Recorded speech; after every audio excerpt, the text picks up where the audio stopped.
Welcome to Fox News 15. I'm Kathleen Ludica here with Sammy to discuss the topic of terrorism around the globe. One question that is frequently asked by civilians is, why do terrorists even attack in the first place? Reasons vary from gaining independence, getting rid of foreigners, and overall changing society. There are many methods of attack too, including pure violence and cyber terrorism, which is attacking information systems on the computer. The two most well-known weapons that attackers have been known to use are bombs and bullets. Terrorism has affected the world in many ways. In the Middle East, terrorism has gotten out of control, especially when it comes to the Palestinians and the Israelis. The Palestinians and the Israelis have been arguing for decades about land ownership.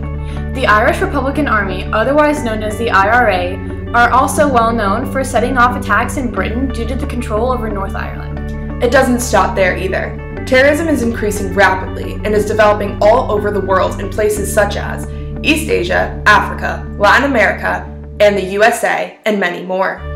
Although each group has their own reasons and specific scenario, for Africa, civil unrest and regional wars are the main causes of terrorism. Al-Qaeda cells operated in many different African countries, and several major attacks against U.S. personnel in Africa were linked to Al-Qaeda. For example, in 1998, bombings at the U.S. embassies in Kenya and Tanzania left over 200 dead and more than 5,000 injured. The U.S. responded by using missile strikes on suspected terrorist facilities in Afghanistan and Sudan. September 11, 2001 was one of the most horrific attacks for civilians in the U.S. 19 Arab terrorists hijacked 4 planes, crashing 2 of them into the Twin Towers in New York City. The third plane was then headed towards D.C. at this time.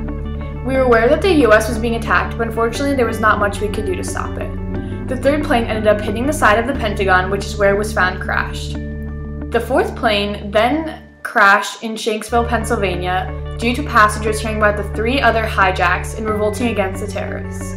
Over 3,000 people died in this attack, including police officers, firemen, men, women, and children. Many who were in the actual building jumped to their death, holding hands with strangers before they were burned or involved in the building collapsing in on them. Families watched it live in shock from their televisions. This changed the way Americans looked at life. From now on, they had to live with fear and misery from all the damage to their families and to their city. We will now look at an interview from a civilian who was watching the attack on TV. I'm Sam, here with Deb Kreiser to talk about the 9/11 terrorist attack.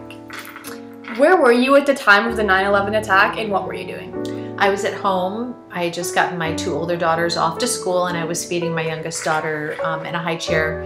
We had a TV on, and we were watching TV kind of in the background. What did you do as soon as you realized what was happening? Well, when the initial plane hit the first World Trade Center, no one really knew what happened. They didn't know if it was an accident, if a plane had accidentally gone off course and hit, or if it was something that was done intentionally. When the second plane hit, everybody knew that something definitely was happening and that there was most likely a terrorist attack. So what was your initial reaction? I don't think anybody in my generation honestly thought this would ever happen in the United States. We had seen terrorists attack in other countries when I was younger. We saw a plane of hostages that went on for several days and other terrorist attacks, but nobody ever really thought it would happen here in the United States. So when the attack first initially happened, it was disbelief and then immediate fear. You didn't know if there was going to be another plane, what was going to happen in the next hour, in the next 10 minutes, because no one had ever seen this coming. Okay, thank you so much. You're welcome. Looking at this chart, statistics show that throughout the years, many other countries encountered terrorist attacks.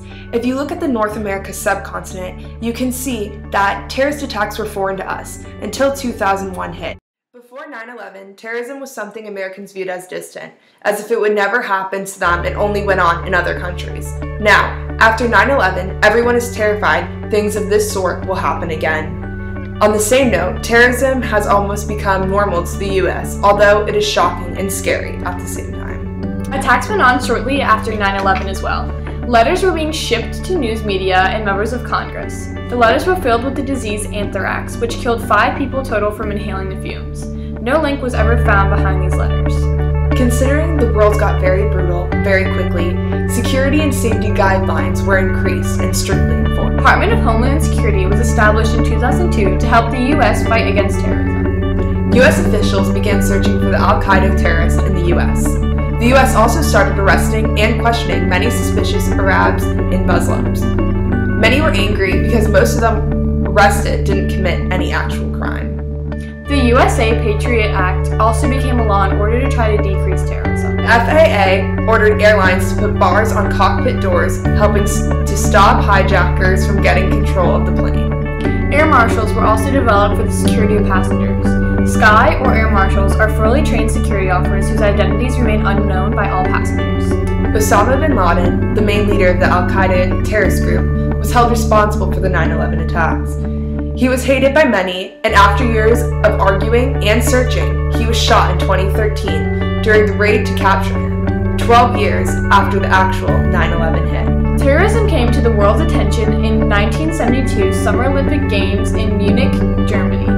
Members of the Palestinian terrorist group killed 2 Israeli athletes and took 9 other hostages, later killing them as well.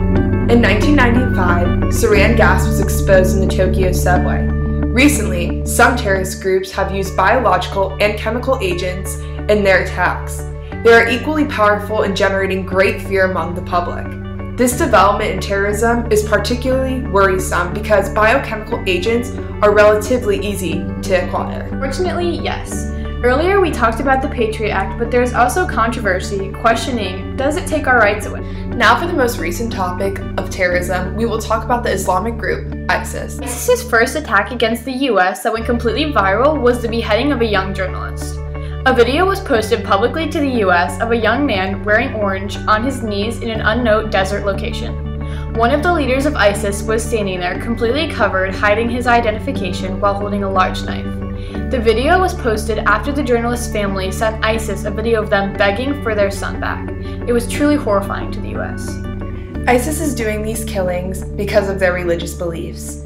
Anyone who doesn't support the view of extremists in the Muslim religion or heritage must be killed in their eyes. Hopefully this non-stop violence will be ending soon. Thank you all for tuning in to Fox News 15 today.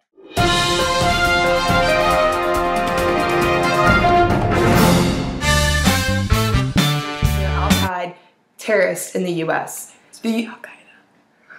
Controversy. An unknown desert location. One of the leaders. That's desert. Desert has 2 S's. Desert, like, it shouldn't be desert location. Yeah. Desert means isolated location. Desert. It was in the desert. Like, it really was. It was legit in a desert. Like, it wasn't like a sandy desert. Like, that's what he really meant? I think people are gonna think dessert. Like, no, it's desert. It was like a desert. Okay.